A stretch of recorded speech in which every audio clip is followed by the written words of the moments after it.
Another image has been revealed from Denis Villeneuve's upcoming adaptation of Dune. This image has been making the rounds online as it was leaked ahead of Empire Magazine's Dune exclusive. But now we actually have a high-resolution photo of it, which looks so much better as we're able to clearly see most of the details in it. I'm going to be doing an examination of this image along with speculating about its place in the book, so a little spoiler warning here in case you're not familiar with the book or previous adaptations and want to be completely surprised. I am speculating with this, but I feel pretty confident where this image takes place in the story.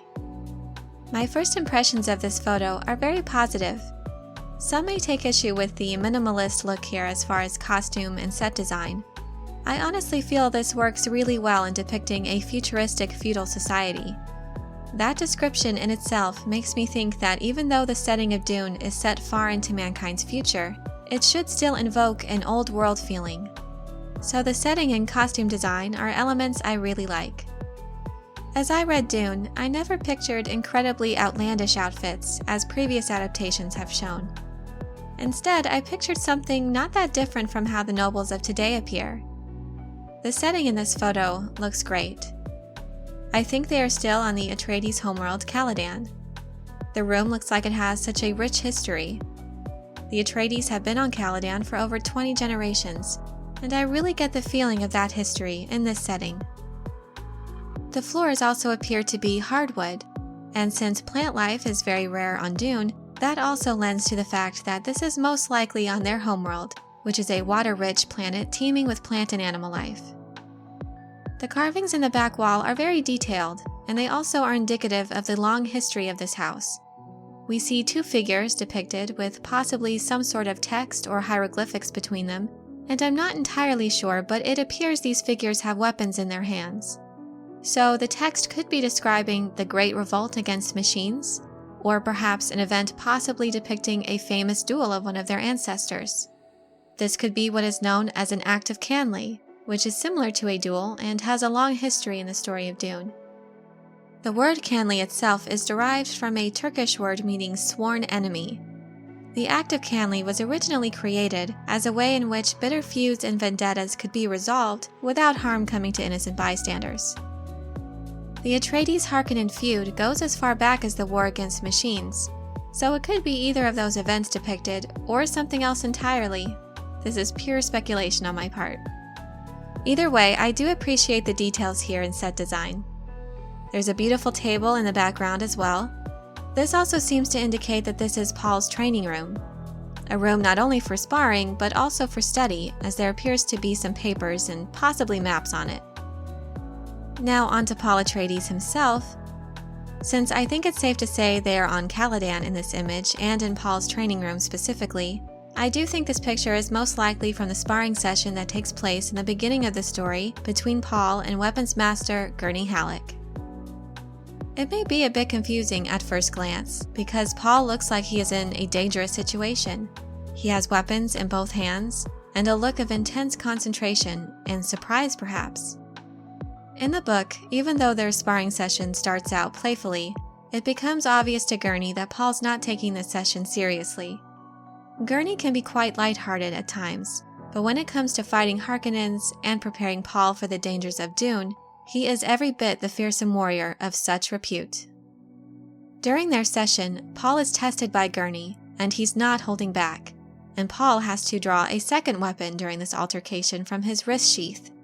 Paul has 2 knives in this image, so this also indicates where we are in the story. Regarding the device on the back of Paul's hand, at first I thought maybe it was a visible part of his wrist sheath, though I tend to think not, as it would defeat the purpose of having a hidden weapon. So I don't see any other possibility of what this mechanism could be other than the famous shielding device. In the book, the shielding device was worn as a belt, but Paul's clothing is rather loose in this photo, and I can't quite tell if he's actually wearing one. It seems that this might be a change from the source material, and the device is now worn on the hand. Another photo lends credence to this theory. In the image of Oscar Isaac as the armored Duke Leto from the Vanity Fair coverage, we see what looks to be the same device worn over his armor, but in the same place on the back of the hand. If you zoom in closely, you can see it. Paul's device, however, has a blue indicator light on, so it looks to be activated. I'm not sure how the aesthetics of the shield will be in this new adaptation. We may only see the faint glimmer of a shield when there's actual contact with it, which makes sense. It's an interesting creative choice in making this adjustment to the shield devices. The Atreides and others in the Imperium rely heavily on the safety that shields provide, especially those in power who have to be ever vigilant of assassination attempts.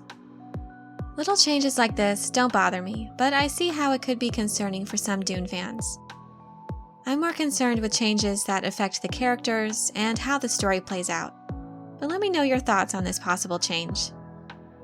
In comparing these images with what we've gotten so far, I started to think that the photos we saw of Oscar Isaac and Josh Brolin in their full armor with weapons and body shields were taken while shooting the scenes of the remainder of House Atreides arriving fully to take over stewardship of Arrakis. Taking all these pictures into consideration, it is clear how much House Atreides has to work to prepare for and adapt to living on Dune. Shielding technology, for example, is an invaluable resource to the Atreides. However, on Dune, it's not without its drawbacks. Shield devices cannot be worn in the desert unless you want to draw the attention of every sandworm around. In the first photo that Empire released of Josh Brolin and Timothee Chalamet on the airborne ornithopter, we see just from this how much they have had to adapt already. There is no armor and no shields. On Arrakis, you adapt or you die. Paul's mentors need to do everything they can to make sure he is prepared for whatever lies ahead on Dune. And in this image, we seem to get our first glimpse of this. I'm really excited to see the interchange here between Gurney and Paul play out on screen.